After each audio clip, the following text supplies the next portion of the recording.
بسم الله الرحمن الرحيم، والصلاة والسلام على سيدنا محمد عليه أفضل الصلاة والسلام أجمعين. قناتكم قناة الزمهلوية. آه ملعب محايد، حلقة ملعب محايد. معكم أحمد صبري. إن شاء الله هنا هنقول كل حاجة بصدق وأمانة، هنقول اللي يرضي ربنا، هنقول الصح. أهم حاجة بس نصلي على النبي صلى الله عليه وسلم في الأول. النهارده سموحة يقسو على الزمالك، يقسو على سموحة النهارده بثلاثية في 8 دقايق. مباراة أقل من المتوسط، لكن الزمالك عرف يكسب النهارده. مش هتكلم عن التحكيم كتير. المباراة يعني في مجملها مقبولة، بس المهم نبني على كده. عندنا المريخ إن شاء الله يوم الجمعة الجاية. الماتش هيكون صعب، لازم المباراة دي نفوز فيها على الأقل إن شاء الله. إن ولو التعادل برضو مش وحش كبداية. المهم نبني على اللي فات. ومش هتكلم كتير على فنيات النهارده، بس في بعض الحاجات كده حابب اتكلم فيها. يعني بالنسبه لكابتن اسامه نبيه، يعني يحدد موقفه من دلوقتي، اذا كان هيكمل او اذا كان هيمشي. واذا كان فيريرا هيكمل، خلاص الراجل ده احنا قلنا ان هو هيقعد. نشوف ايه اللي هيتم بالظبط، نوفر له كل حاجه. الراجل ده كده كده قاعد، والراجل ده ذكي جدا.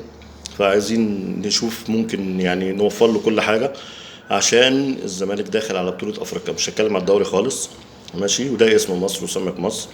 عايزين نعرف هنتصرف ازاي. لازم المدرب ده يتوفر له كل حاجة. طالما انت وافقت وقبلت ان هو يقعد، لازم تدي له كل الصلاحيات، وما تتعاملش معاه بالقطعة. لازم يكمل مدته طالما انت وافقت على كده.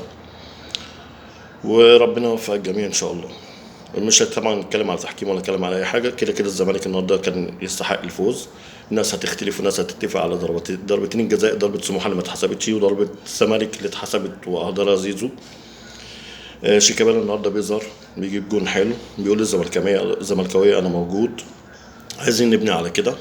البطوله الافريقيه صعبه، وربنا يسهل في المرحله اللي جايه ان شاء الله. بالنسبه للنادي الاهلي، طبعا النادي الاهلي لعب بطوله كاس العالم، فيها مكتسبات كتير. ما حققناش ميداليه، ما حققناش مركز كويس. انا طبعا بقول احنا هنا، ان انا قلت الزمالك برضو احنا بنتكلم على سمعة مصر، ما بتكلمش على الدوري. انا بتكلم عموما، بتكلم عن بطوله افريقيا، واذا كان الاهلي بيشارك في كاس العالم للانديه. مكتسبات كتير. اول مره نشوف الفرقه بتلعب كوره مع مستوى اعلى. اللهم صل على سيدنا محمد عليه افضل الصلاه والسلام. يعني في بعض المشاكل في الهجوم، واحنا كنا بنقول الكلام ده قبل البطوله. يعني كنا عايزين مهاجم، لكن الاداره ما قدرتش توفر مهاجم.